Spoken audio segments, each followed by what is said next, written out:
తిరుపతి జిల్లా రాష్ట్ర ప్రభుత్వం ప్రకటించిన తల్లికి వందనం పథకం కాంట్రాక్ట్ అవుట్సోర్సింగ్ అబ్కాస్ ఉద్యోగులకు వర్తింపజేయాలని AP state government contract outsourcing demand చేశారు.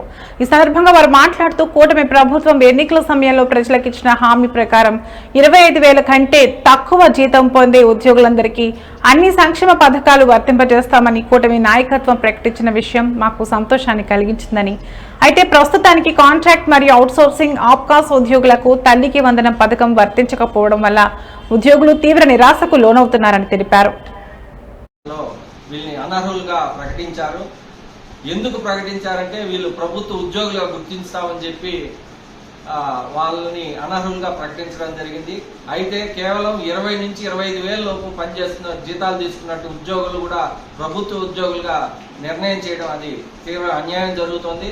ఈరోజు దాదాపు 4 లక్షల మంది కుటుంబాలకు సంబంధించినటువంటి తల్లికి వందనం కార్యక్రమంలో వీళ్ళందరూ కూడా నష్టపోయినారని చెప్పి రాష్ట్ర ప్రభుత్వం మరోసారి పునఃసమీక్షించి నిర్ణయం చేయాలని, కూటమి ప్రభుత్వం ఏర్పడే ముందు తల్లికి వందనం ప్రతి ఒక్క కుటుంబంలో ఎంతమంది పిల్లలు చదువుకుంటే అంతమందికి వర్తింపజేస్తామని చెప్పారు.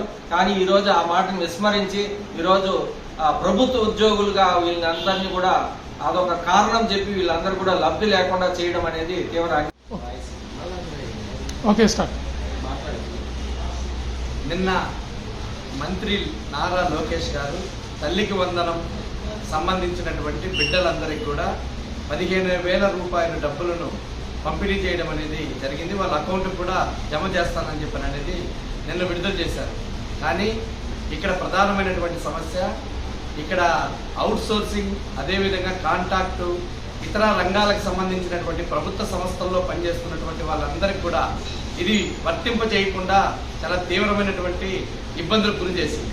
ఎన్నికల ముందు వాగ్దానం చేశారు, 2,50,000 రూపాయల లోపల ఉన్నటువంటి అందరి జీతం ఉన్నటువంటి సంవత్సరానికి 2,50,000 రూపాయల జీతం ఉన్నటువంటి వాళ్ళందరికీ కూడా తల్లికి వందనాన్ని ఏర్పాటు చేస్తారు.